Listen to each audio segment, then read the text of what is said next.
We will now proceed to the nomination for the position of Class Muse. Raise your hands and let me know who you're nominating. Ma'am,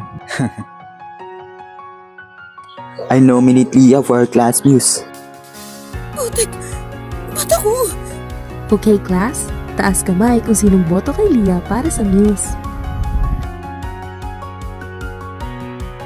Anong trip ng mga to?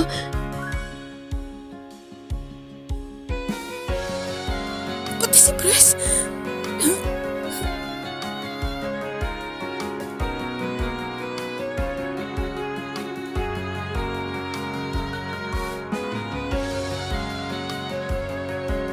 Pati ba naman siya? Di naman maganda. Well, mukhang majority naman na ang vote kay Leah, kaya siya na ang magiging Muse. Pero ma'am... It would be nice if the position went to someone who actually deserves it. Maganda naman siya. Sino pa ba sa tingin mo pwedeng manominate bukod sa kanya? Can't you see? I'm the grand winner ng pageant last year. Baka nakakalimutan mo.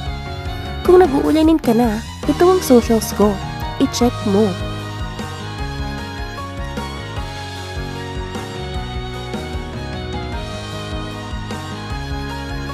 Kahit magbotohan pa kami, kay Leah pa rin yung boto namin kaya wala.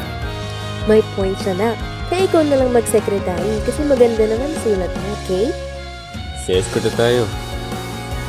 I nominate myself.